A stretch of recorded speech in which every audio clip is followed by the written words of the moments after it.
Good, fertile soil and clean, healthy water are invaluable resources, not just for agricultural produce, but for life. And erosion is a serious threat to both. Challenging erosion in Edo North. Without the soil, there will be no earth. And without the earth, there will be no life. So we need to treat the soil right. And so the recent, in Auchi, the Auchi Youth Council in Edo State, not too long ago, took to the streets to protest worsening gully erosion and rising incidents of kidnapping in Auchi and its environment. You know, Auchi is a town on the hill and is being ravaged seriously by erosion.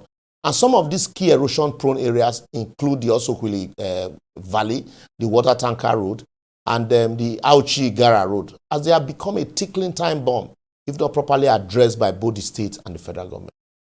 You know, even though the state government has flagged off reconstruction of the failed portion of the about 9.61 kilometer road in July 2025, which include Auchi-Gara, Ayetoro, Unamenekwa Road, but residents are complaining that the slow pace of work, which has also heightened spate of kidnapping in the area, as no less than 30 persons have been kidnapped in the area and its environment not too long ago.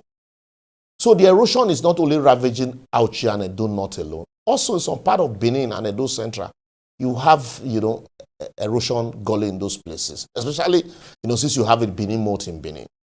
The situation has become a recurring problem in Nigeria as states like Anambra and Imo are not left out of the erosion and flooding menace because of lack of a coordinated effort by previous administration, both at the federal and the state level, to draw up a systemic framework for addressing the perennial challenges of erosion in Nigeria, despite the retention of 4% ecological fund by the federal government from, the revenue stream, all of that.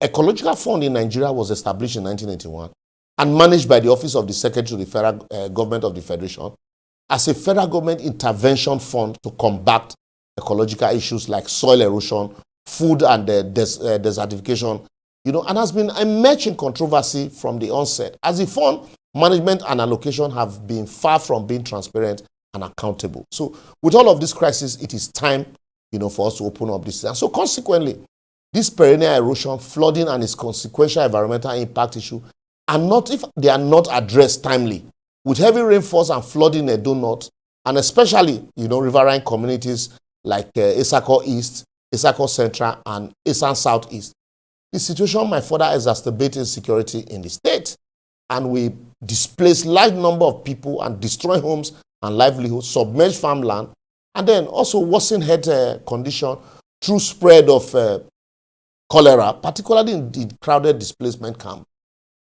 But however, the one when they bother me, rather than join hands and point to this problem, the waiting and they see for Facebook, where some of our youths in Benin are already fighting over which senatorial zone is more favored by the Okpebholo-led administration in his appointment. Anyway, say, hey, as life difficult these days, the appointment people take the chop, so blame anybody. When Oshomole come, he appoint people from inside. When Obaseki come, he appoint people from inside. So this one come to, he appoint people from inside. One must, however, salute the effort of Martin Ose, a very dark man, and some youth in Auchi, but not only drawing the world attention to the menace of reckless drivers in Auchi and calling on Dangote to do something, but also helping to highlight this security in the area and, helping to combat it. And also, I must salute, men of the Nigerian police tactical team, the Benin Police Command, led by CSP Monday Agbonika, who recently rescued about 15 persons from kidnappers then using drone technology. And there's another one in Asaba also doing the same thing. So what this means for me be say our police, they work if we empower them with the right tools and proper motivation. So I will therefore advocate why it is the responsibility of state and local government for implementing ecological projects within their areas.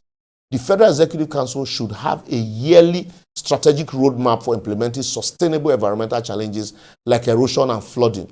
And the application also of the Ecological Fund should be more transparent and open. So that way, everybody will know, what they are doing. We don't have to wait for the problem to happen before we start running helter-skelter to resolve it. The federal government should, as a matter of urgency, dredge River Niger and River Benue to allow it to take in more water. And then the state government also should dredge the rivers around the states, like Kilegele River, even Alikara River in my place, and also subsequently create drainages. Before you give approval for building, ensure that there are proper drainages to channel the water into these rivers and streams, because anytime it rains in Benin, you go see heavy flooding, and these are what causes erosion. That way, the rivers would be able to take in more water and would hardly overflow its banks. No be juju, that's just common sense. Anyway, make I pause here so we can hear from you in our comment sections, on all our social media platforms showing on your screen. And then feel free to also share so that, we can collectively provide solution to those in authority. Ours is not just to complain, it's also to provide solution. But I dare say, if we respect the soil, we will reap a heady harvest. For every problem, there's a solution, either simple or difficult. It depends on your choice. See you next week.